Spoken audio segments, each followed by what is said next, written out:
Hollywood, if you're listening, Jake Gyllenhaal should be Jason.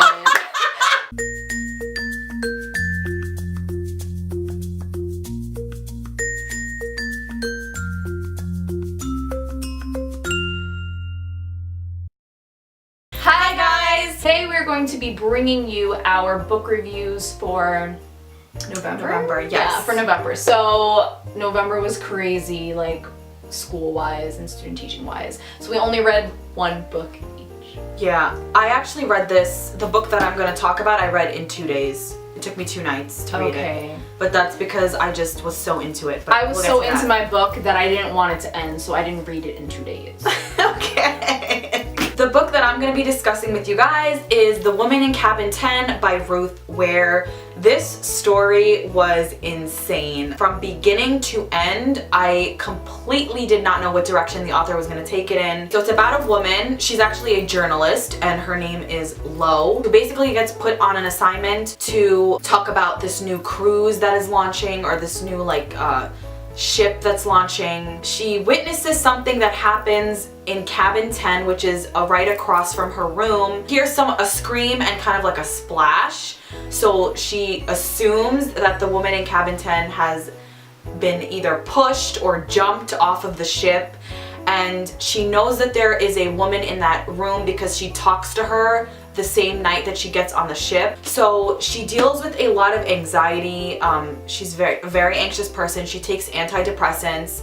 Right before she actually goes on the cruise, her home gets broken into while she's in the house, and that kind of like psychologically gets to her. So she tries to prove to everybody on the ship that someone has died, which is the woman in cabin 10, but no one seems to believe her, and she's trying to convince them that this has happened. She starts to think, maybe I'm delusional, maybe that it really didn't happen. And it basically just goes through that, like the events of what she does to get people to convince her, to convince them, to get down to what really happened.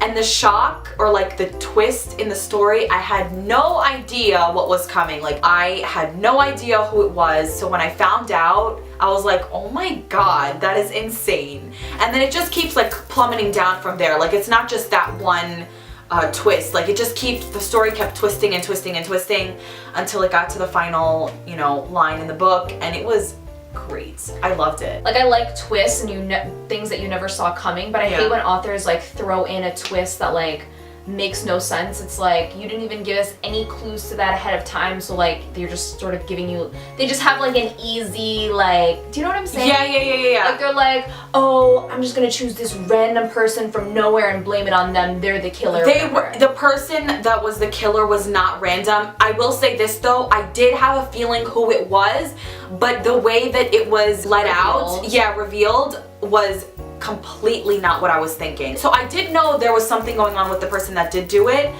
but wow, definitely read this if you're into mysteries and murder mysteries. But yeah, check this out. Cool. This is by the same author of the book review that I did last month, which was In a Dark, Dark Wood. So she apparently writes a lot of mystery thriller type book. The book that I'm going to talk to you guys about is called Dark Matter by Blake Crouch. Oh my god, you guys.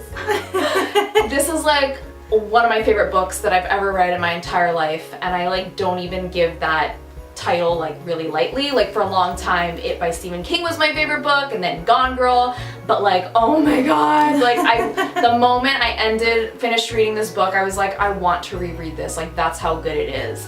So let me give you a little bit of the plot, but I don't want to give too much away because it's better if you go into this not knowing much about it. And I want to read it. Okay, so it's basically about a guy named Jason Desson, and he is a physics professor. He has a wife, he has a teenage son, and he lives a pretty normal, comfortable lifestyle. And then one day he gets kidnapped and drugged, and he wakes up in how do I say this? In an alternate reality where he doesn't have a wife, doesn't have a son, and he's sort of more successful in his career. So it's sort of another version of himself, the version of himself that doesn't decide to have a family and that decides to be more focused on his career and more successful. Okay, so that's all I'm gonna give you about the plot. I know it's nothing to go through, nothing to go with, but when I tell you that this book is amazing, it is absolutely amazing. I think it could be categorized as like a sci-fi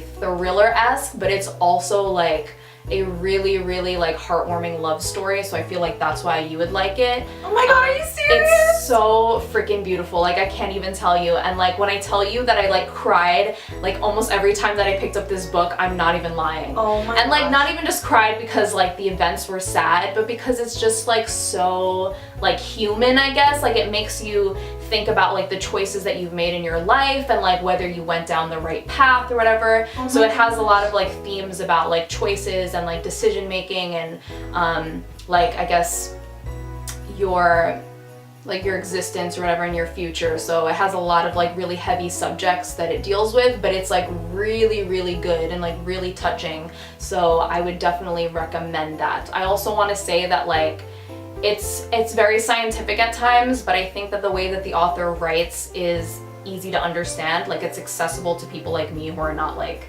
scientific geniuses. It kind of reminds me of like Jurassic Park by Michael Crichton. So they sort of like explain scientific concepts in really like easy ways. But this book has so many like twists and turns, and like it's just so freaking like beautiful, and it's well written, and like the characters are so well developed. You really start to care about them. Like even the minor characters, you're like, oh my god, like I actually care about these people or whatever. So it's just so freaking good. If you like Christopher Nolan films, like think Inception or The Prestige, and if you like any of those, I feel like you would like this book because they have like similar like themes and like similar storylines in a way. But the storyline is complex. Like there you have to like pay attention to it. It's very involved and it's very immersive. So I think if you like sci-fis, if you like thrillers or love stories, then you will be very intrigued by this. It's so beautiful. Oh my god, I need to read this. It's literally like one of my favorite things in life at the moment. Like I wanna like reread it, and I think this should be a movie like now. And it probably will be. I think they're like thinking about it, but they haven't like decided who's gonna be in it or who's gonna direct it. But Hollywood, if you're listening, Jake Gyllenhaal should be Jason. And I think Christopher Nolan and or David Fincher or Denis Villeneuve, I think that's how you pronounce his name, those three directors, one of them should direct this movie. Wow. It's so good, guys. Oh my god. Like, it's really good. Oh my god, I'm gonna start this tonight. Yeah. Can I borrow it? I guess. I'll probably buy my own copy, but let me read it first. It's so good, man. We hope you guys enjoyed this video, and let us know what books you're currently reading or what. Thank you so much for watching, and as always, have a magical day. We don't normally get comments on when we're talking about books, and I mean, you don't have to comment, obviously, but it would be nice to know that these are actually helping people, like give recommendations to you. So please let us know if you want us to continue like giving you book recommendations, because I always love to hear what other people are reading. I am always watching. That's why we do this. Yeah. So yeah, and I